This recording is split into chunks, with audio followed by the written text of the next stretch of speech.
Welcome everybody here at the Netherlands Pavilion. Paul Wijngaard, I will give a brief introduction of what Future Network Services is. And the theme of this mobile world is future first. So we have to discuss who picked it from whom. But we started 3 years ago with this Future Network Services. So I do the claim that we were first and now mobile world takes it over. So it's about the future. But a bit about who we are. So on the PowerPoint, this is the consortium. So it's a large national consortium which got funded from the National Growth Fund. And with that funding, we started to build a program to drive innovation in the Netherlands. So these are the partners, 60 partners with whom we're going to work together and develop 6G technology. And the technology, here is a slide showing all the Gs. So we are now developing the next generation 6G, and 6G will be different in many ways. I will not dive into that in full detail. We can talk about it later. We have some ideas what 6G will be. And currently those ideas are developed into real technology. For the program, a slide on the ambition. So we're going to focus on strengths we have in the Netherlands. So there is strength in the Netherlands in the Eindhoven area in chip technology and antenna technology. We have strength in the Netherlands in software. We're going to look at applications with large companies like Philips and ASML and Schiphol and the Harbour to talk about what the future technology of 6G can bring to them. And there is a whole activity on supporting the ecosystem. So that all together is the program.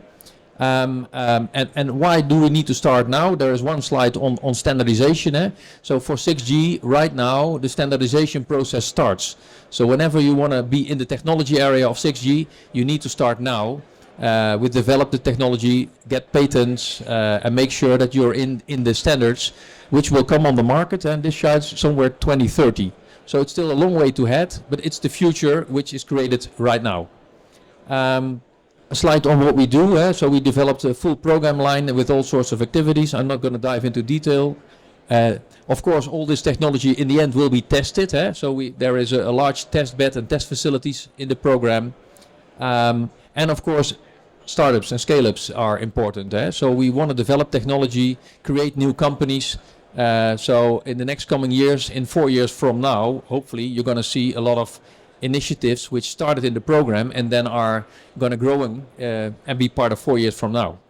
So that's the ambition. So this is the team of Future Network Services, which is here the whole exhibition.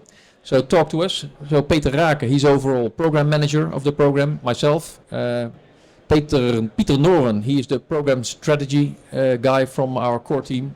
And then we have Lenneke de Voogd. She is leading the leading applications, so the fourth program line. And last but not least, Jos Berrière. Jos is responsible for all the new applications in 6G. So that's us. If you want to know more, come to the presentation and we're happy to talk to you and share with you more details. Thank you. I'm just going to ask you a short question also. So interesting, and you're exhibiting also, so you will be here the whole week. I'm just wondering, what impact are you thinking to make with the FNS program? Well, impact. So the smart technology will create the smart society. So by having autonomous vehicles, automated industry, all sorts of new applications that will drive a smarter society, and that will reduce cost, make sure that we do things more efficient.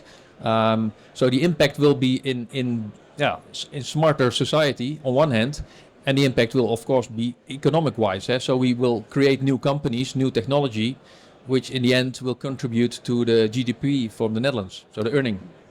Very interesting. So what economic impact do you think to realize? So because you mentioned already the GDP, do you really think that would be big impacts, or how do you see that? Yeah, so on one hand, of course, we want to create new companies. So there are real KPIs on, for example, how many patents are we going to create, and patents that, of course, need to get into standards. And then once you have a patent in a standard, you're going to earn money. Mm-hmm. But also with those new technology innovations, build components, build new products. So there's economic value. And there is economic value, of course, when companies, for example, take Philips. So they're going to have a remote surgery application. So it will drive the surgery more efficient. So there's earning as well. So it's in two areas. Very interesting. Okay, thank you very much, Paul. Paul Naastepad is going to talk about Eurofibers Lifeline for the Digital Society vision on today and future infrastructure. And I believe you wanted to first show the video, right? Now what I'm going to do today, I'm going to give you a scoop. There's some news to share from Eurofiber here at World Mobile Congress. So we're going to make it a little bit exciting. But first of all, let me go back a little bit what you saw in the video but did not see the audio thereof. You all know Eurofiber from fiber. And that's well known. So we connect more than 75% of all universities. We connect 80% of all hospitals, energy companies. 60% of all mobile traffic goes over the Eurofiber network. That is something that few people realize. I.e., we connect, towers. We connect masts, and then we go wireless.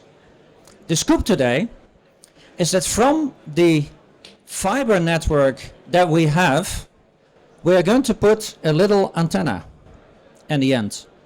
And that is something that Eurofiber has not done before. So in 1 hour from now, at the stand of Nokia, we will present a new partnership in the area of mobile private networking. The Nokia modular private wireless system and radio access solutions, I had to look at my car because I want to say it correctly, is something that we're going to use at the end of the fiber optics for the large enterprise and corporate customers in the Netherlands, first of all. What that really does is it extends the flexibility and the security of the fiber network that you already know from Eurofiber. The little antenna on the end is still a private and closed area with secured frequencies, with a high security on the whole network. And that's something that we're going to do. Now, Eurofiber is known for always being open. So we work with everybody. All people, companies are able to access the Eurofiber network. And that's also the case here. So while we set this up with Nokia, these private networks, of course, outside of the area, we will have to go back into the world. So also the national operators, will have a room to play in the setup that we have. So we always do it with all kind of partners. As I said, the reason for us to do this, to put an antenna on the fiber optic network that we have, is mainly, from our point of view, giving more flexibility and more security to the private networks that a large enterprise and corporate customers already have. And in that light, security, other than ESG, security and ESG are two extremely important subjects for Eurofiber. On the security side, this is one of the elements that we're adding to it, where other elements are also things like quantum, which we will also spend a lot of time on at this fair tomorrow. More redundancy on passive networks, and security of passive networks, securing passive networks itself. So those are three very big areas that Eurofiber is concentrating on. But for now, the partnership with Nokia is the big thing for us. It is bringing us to a new level of connectivity for the large enterprise and corporate customers. And we are very much looking forward to do this together with Nokia in the Netherlands. And we hope that there will be many customers that are going to be very pleased with this cooperation. Thank you. Very interesting. Thank you. Applause first. I do have some questions because, of course, I'm also using fiber at my home for my television, for my internet and so on.